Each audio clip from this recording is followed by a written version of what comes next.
Janasena party బయట అయితే గత 3 రోజులుగా ఒక రైతు అయితే అక్కడైతే పవన్ కళ్యాణ్ గారిని చూడాలి, కలవాలి, పవన్ కళ్యాణ్ గారికి మా సమస్యలు చెప్పుకోవాలి అని చెప్పేసి 3 రోజుల నుంచి ఒక వ్యక్తి అయితే జనసేన పార్టీ ఆఫీస్ బయటే.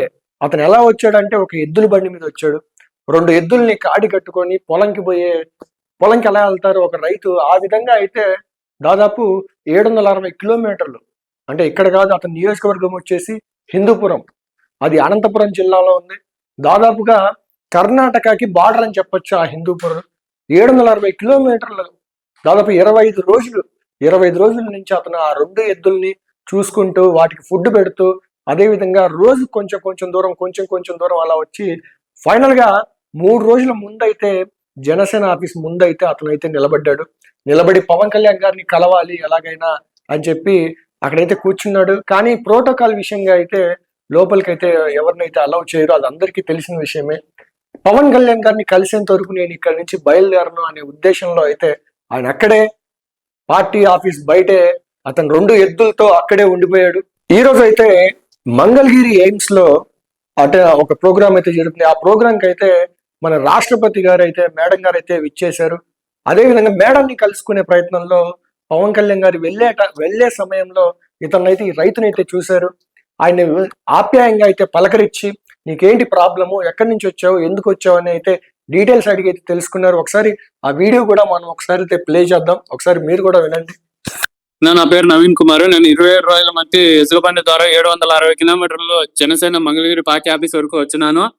మరి పవన్ కళ్యాణ్ సార్ కూడా కలిసినారు. రైతు యొక్క సమస్యలు తెలియజేద్దామని పవన్ కళ్యాణ్ సార్ వరకు వచ్చినాము. సారే మన దగ్గరకు వచ్చి మా ఒక రైతు దగ్గరకు వచ్చి కలిసి వెళ్ళినాడన్న. రైతుల యొక్క సమస్యలు అన్ని తెలియజేసిన తారుకైకే సార్ కూడా రైతులు ఖచ్చితంగా న్యాయం చేస్తాము, దళారు వ్యవస్థ లేకుండా చేస్తాము, ఈ ప్రాంతంలో ఎటువంటి అధికారులు కానీ ఎవరైనా నిర్లక్ష్యంగా వ్యవహరించినా కూడా చర్యలు తీసుకుంటామని సారు కూడా చెప్పినాడు. అలాగే సారు కూడా ఆఫీస్ లో డీటెయిల్స్ అన్ని ఇవ్వమన్నాడు, ఇచ్చినాము. త్వరలోనే మీ గ్రామంలోకి అధికారులు పంపించి మీ యొక్క సమస్యలు ఏంటి, రైతుల యొక్క సమస్యలను కూడా తెలుసుకుంటామని సారు కూడా తెలియజేయడం కోల్పోయాం.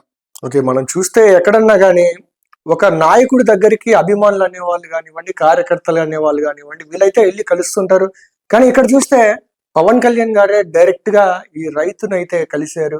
అండ్ ఇతనైతే అతని ఊర్లో ఉండే ప్రాబ్లమ్స్ అయితే చెప్పాడు. కానీ గతంలో మనం చూసుకున్నా కానీ అధికారం లేనప్పుడే పవన్ కళ్యాణ్ గారు తన సొంత జోబులోంచి అయితే కౌలు రైతులకైతే నష్టపరిహారం వాళ్ళకైతే ఇచ్చారు.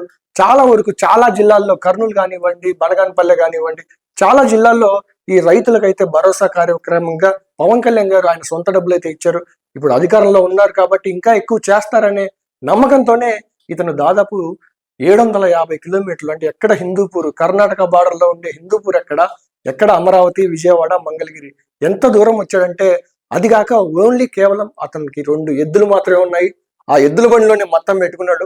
ఎద్దుల బండి చుట్టూ పవన్ కళ్యాణ్ గారు సహాయం చేశారు. ఏ విధంగా సహాయం చేశారని ఒక ప్రమోషన్ టైప్ లో లాగానే పోస్టర్స్ అన్ని పెట్టుకొని పవన్ కళ్యాణ్ గారిని అయితే కలవడం జరిగింది.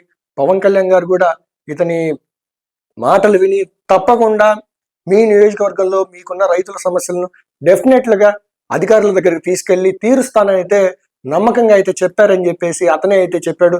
అండ్ గతంలో కూడా ఒక రాయలసీమ నుంచి ఒక అమ్మాయి కూడా ఇలాగే వచ్చింది.